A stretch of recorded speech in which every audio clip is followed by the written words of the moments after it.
Against Marxism, a thorough meta-analysis. By Michael Duquesne. Marxism is a common perspective and philosophy. I will not be examining here why this is so. There will be no appealing to motives or speculating about conspiracies. Instead, I will explain my own motives for rejecting communism in as much detail and with as much precision as possible.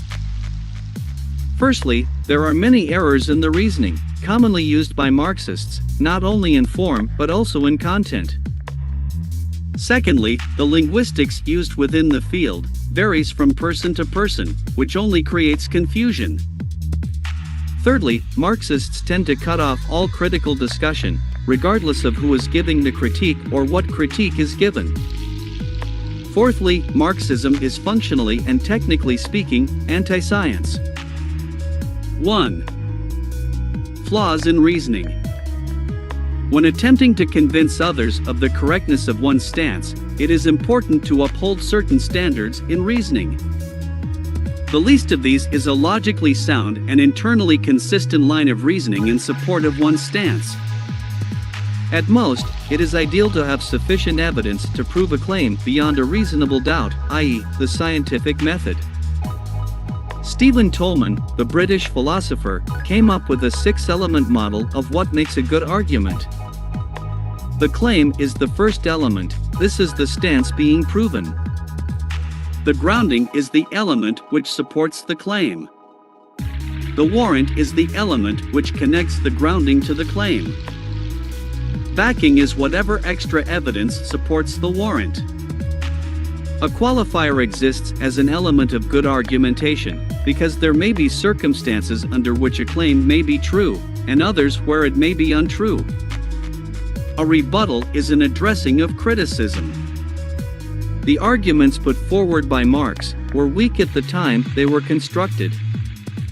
Dialectical materialism was outdated even before it was put into print, with the invention of the telegraph in 1843. But even assuming that Marx's arguments were not outdated by science, his own arguments failed to meet a basic criteria of validity. For example, in the Communist Manifesto, 1848, Marx posits that there are only two classes of people. He begins his philosophy with unproven axioms, which also happen to be simplified caricatures of reality. Axioms are those claims which are taken as absolute and, as such, serve best when they are proven first and acted upon after being proven. A caste system of only two groups of people is so simplistic that the only viable use for it is for those outside a system to pit those inside a system against each other. In other words, it is a crude tool of polarization. Observation shows us that there are many groups and classifications of people, so the Marxist axiom falls flat on its face at the first hurdle, and this is the founding perspective of all those calling themselves Marxists. Furthermore, Marx never even properly defines these two classes, nor does he ever back up his claim with evidence, not even in later works, such as Das Kapital or Critique of the Gotha Program. For the sake of argument, let us assume that there are only two classes of people in any given industrialized society. Marx proposes violent revolution of one class to overthrow the other, and he asserts that peaceful change is not only impossible, but aids the elites he desires to overthrow. This is yet another set of axioms without any grounds or backing and no warrants. These are totally disconnected leaps in logic, which are presented as the foundational principles of the philosophy. But what about other Marxists who have expanded Marx's vision? All Marxists show the same failings. Kropotkin struggled with understanding causal functions in descriptions of the world and so proposed that everything would simply fall into place once the establishment was overthrown.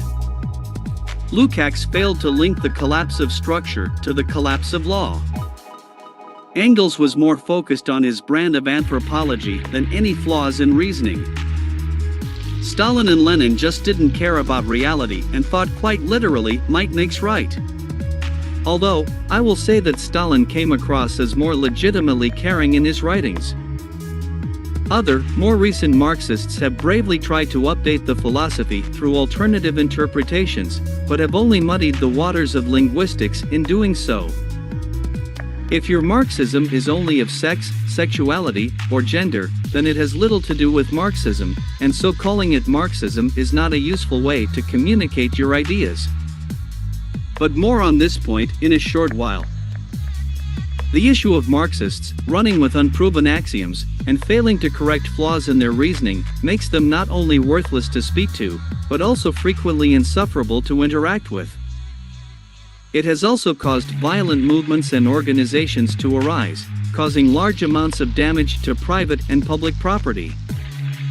Marxism is too simplistic to be true or useful, and Marxists are too simple and fanatical to change their minds. 2. Linguistics.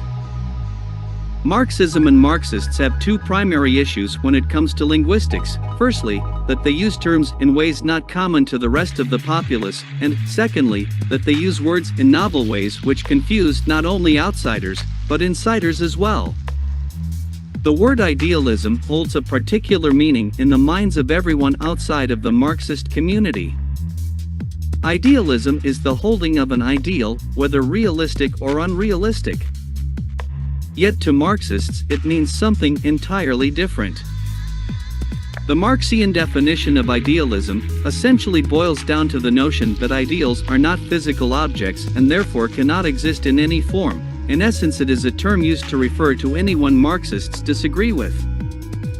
The especially hilarious aspect of the Marxist insistence on using terms designed to insult is that they are so hyper-focused on attacking others that they never bother to pay attention to the fact that they are more representative of the intended targets of their insults than those they insult.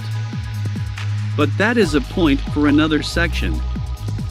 On January 24, 2022, a YouTube user by the name of Ryan Chapman uploaded a video explaining the importance of standardized language for discourse to be effective.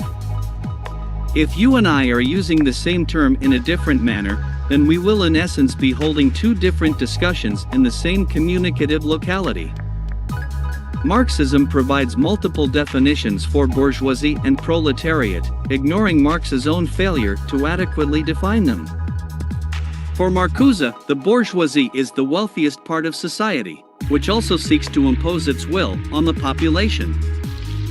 For the Marxist black liberation movements, the bourgeoisie is white people. For feminists, the bourgeoisie is men. Assume that a feminist and a black activist are set to discuss which policies the left should accept. The feminist demands that the bourgeoisie be subjugated. The black activist agrees, then adds that they also need to pay back the black community for the lynchings that took place after slavery ended. The feminist looks confused, then says the black activist should pay reparations to women for the crimes men have perpetrated against women. Before I get lost in this farce, which has undoubtedly happened at least 50 times in the past decade, I am going to say that it should suffice that any conflict of terminological use is problematic from the get-go. And, yes, I am aware of intersectionality, and that form of Marxism requires its own article to refute properly. Standardized language exists for a reason. As a people, it is necessary for fluid communications. It is necessary for understanding and for conflict resolution. To break down language is to attempt to influence and control others manipulatively.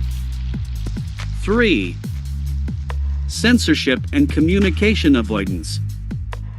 Marxism's universalist nature necessitates the establishment of a new ethnos. Which is to say that Marxism cannot function without a people unified by creed and culture. In order for someone to be convinced of an idea, it is generally best to communicate with that person, so as to help them understand the idea better. Communication also establishes camaraderie among even those who disagree. It also serves the purpose of clarifying, for the sake of improving both comprehension, as well as the functionality of a system. If a system allows for great change and for great discourse, it can more easily eliminate flaws in itself, and prevent other flaws from arising. Oftentimes this occurs through reinterpretation, for which I must applaud the neo-Marxists, as their work is both important and vital to the continued survival of Marxism as a philosophy in general. Of course, neo-Marxists rarely call themselves this. The Marxian tendency to shut down discussion does not grant faith that the movement or ideas are sturdy enough to build a functional worldview on. That is to say, a comprehensive and consistent view with which one successfully interacts with the world. Marxism presents too simplistic a worldview for it to be practical. It quite literally establishes two castes and forces all those in one caste to be pitted against all those in the other caste. Even a reinterpretation cannot solve the oversimplicity of this perspective. But pointing this out is off limits. No camaraderie, no good faith anti-tribalism, no truly Marxist behavior has arisen from those who hold the worldview of Marx. It has only been divisive to the nation and to people as a whole.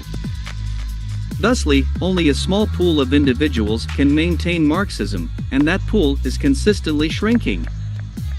If the philosophy is so irredeemable that you can't even exclude the parts that are clearly flawed in your reinterpretation, what's the point in using the philosophy at all?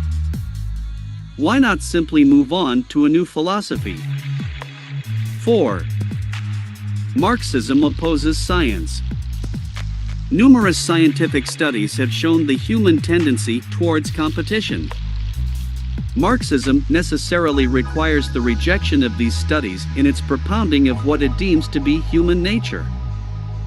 In doing so, Marxists are forced to actually reject material science, which should be troubling to Marxists, as dialectical materialism is supposed to be highly important to them. Entire fields of study would essentially be invalidated if Marxists had their way. Biological anthropological studies, as well as primatological perspectives, would need to be banned or amended out of all recognition under a Marxist regime. Not to mention the science of economics, as well as any study of neurochemistry showing humans have endogenous chemical systems that reward them for success of any sort. The question of how to deal with man's naturally competitive nature is to this day unaddressed by Marxism and Marxists, with the exception of Muammar Gaddafi in his Green Book, whose blend of Marxism and traditional Islam resembled something much more akin to a form of fascism than Marxism. Regardless, I think it fits quite nicely, and should be read by any Marxist looking to reform Marxism or provide their own reinterpretation. The utter breakdown of the Marxist dualist dialectic is the paradoxical outcome of Marxism. By insisting on such simplistic terms and worldviews, it has restricted itself merely to the realm of philosophy, and has therefore abandoned science. It has thus restricted itself into a singular form for all time. There are many other issues with Marxism, but these are the 4 I have chosen to write about for this article.